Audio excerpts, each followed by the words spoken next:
on gross salary. Hizi vitu vinatakana viwe on basic, so that gross, umefanya overtime, umefanya nini, it's not interfered with.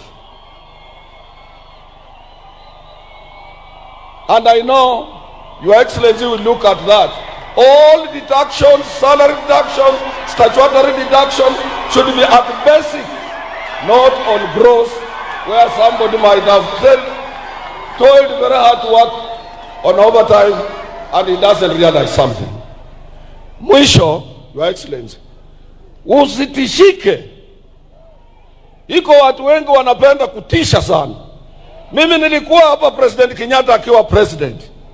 After 3 years we had a problem in the government. Jaramogi left. Nilikuwa hapa when Moi was a president. After a few times there was a lot of problems. Nyinyi nyote mnajua until up 1982. Mpaka when he was leaving, kila saa watu bila Moi yote inawezekana. Nimekuwa hapa President Kibaka akiwa kwa kiti mimi, and I served him. Kibaka alitengeneza kila kitu Nairobi, he improved the economy. But 2007, hawa wananchi voted him out. We had to do some ukarabati.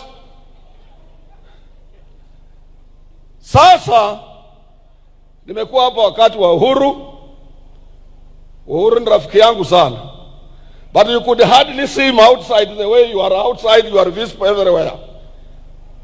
But he managed to finish his 10 years. Hawa Kenya unasikia ground ni mbaya. Hapa ground hapana mzuri. Ruto must go. Na sio ground ni mbaya.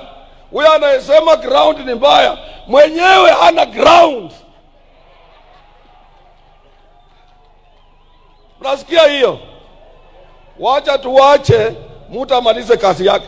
I saw watu wa press, mtu ameandika kwa Standard, anasema Atwoli yeye kazi ya trade union court is not a political party.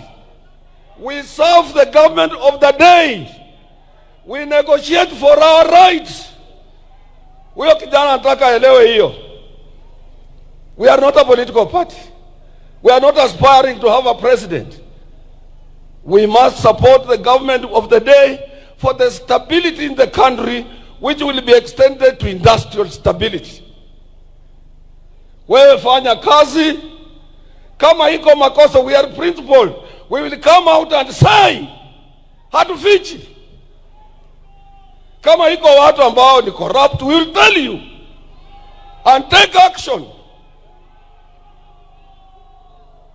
Na usitishwe. Let me take that, Brother Mutua, waziri, kuja uongee, alafu hizo protocols zingine utaangalia za kuinvite His Excellency the President. President, I thank you very much for honoring this day. May God bless you.